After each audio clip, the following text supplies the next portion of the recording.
Good day, friends. How are you all doing?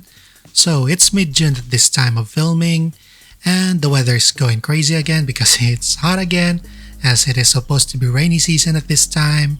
But enough with that, because today we are building this Zeon's magnum opus at the time of its deployment, the magnificent Zeong in its HGUC iteration. I had this since 2023, and it's one of those kits that I'm really excited to build, to be honest. Now, what we see in the box here is an illustration of the Zeong. I got this kit for 900 pesos or 15 US dollars back in 2023, which I think is kind of a decent price. On the upper left corner is the name and some technical specs of the Zeon under it. Another common feature in this early HGUC kit boxes, which is nice.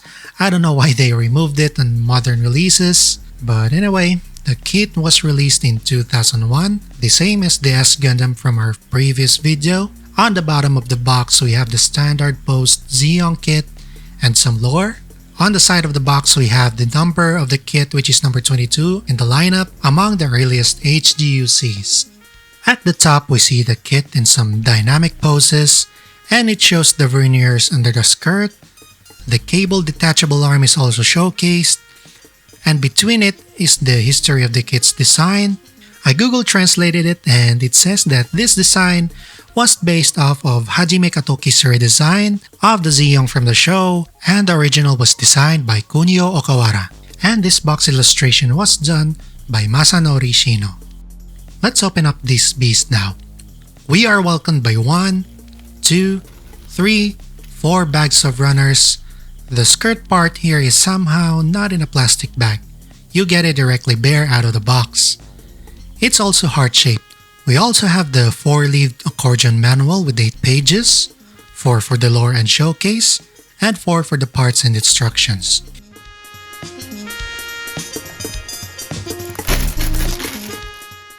The polycap for this kit is unusually larger, perhaps longer, understandably because the kit is quite large. The grace of this kit is on the lighter side. Also, the runners are packed in different kind of plastics for some reason. This pack contains Runner A and this only sticker. It's for the Bono Eye Glow. Runner A contains 4 colors. These yellow for the limbs, blue for the body, and reds here for the antenna. And these blacks for the skirt. Since these are larger parts, I guess the main runner contains less parts than usual. This batch is from October 2022. These runners, which is mostly for the underskirt verniers and biceps, are molded in this olive green plastic, which reminds me of the green toy soldiers that is this same color, kinda nostalgic. The next bag contains the light gray runners and this rubber wire for the detachable arm gimmick. The parts on this one are also on the lesser side because they are relatively larger.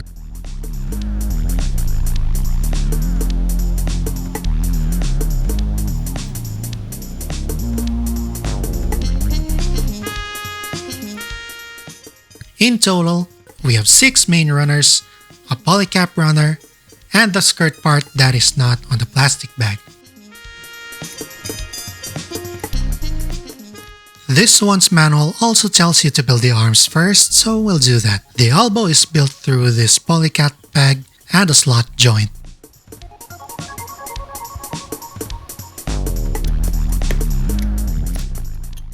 The shoulders have the slots for both the body and the bicep pegs.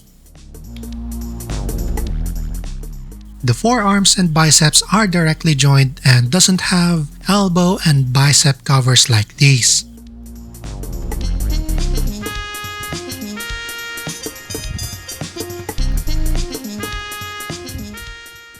The hand part contains individual movable fingers that bends from the proximal crease. No bending on the further creases though.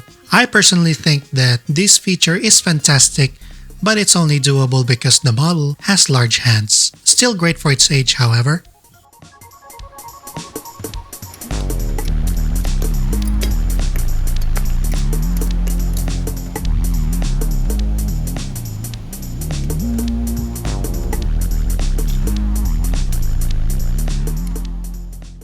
body contains the socket for the arm-to-body connector here on the side and a hinge joint at the abdomen that will allow the Zeong to bend a bit forward and backwards.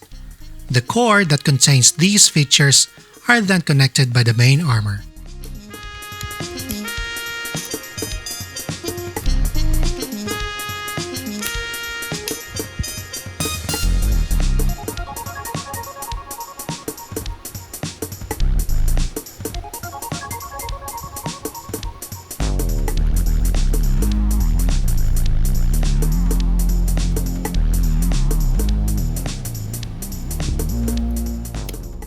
The waist lower cover only contains one part and is then joined by the verniers.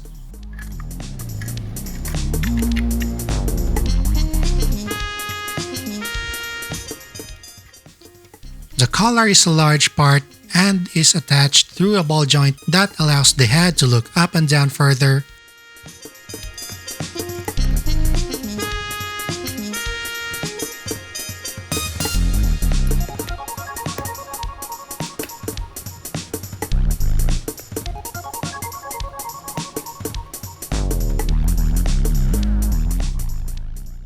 These verniers has their own joints and can't be moved individually. The two large ones are through a ball joint and would be the substitute for the legs, and the smaller ones are through these peg joints.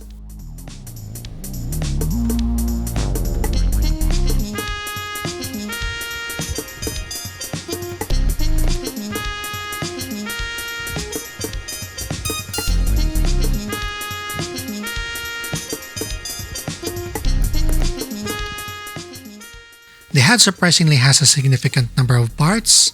It has this black inner piece that is then covered by the armor. Looks good.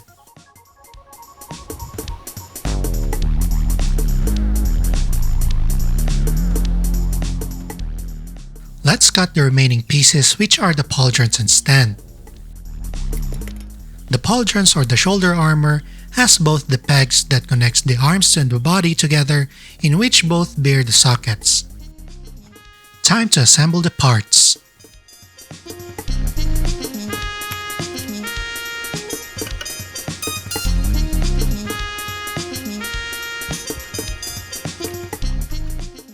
Careful when attaching parts where the socket is quite a bit far from the surface, like the socket of the bicep here, where I had to realign the polycap a bit and forcing it too carelessly might break it.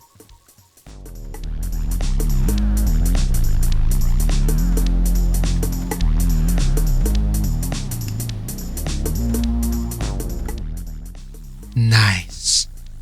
Well, it's surprisingly weighty. Not heavy, but it's heavier than the normal HG because it's also on the larger side. Anyway, what do you think of this kit? Are you finally buying this next time?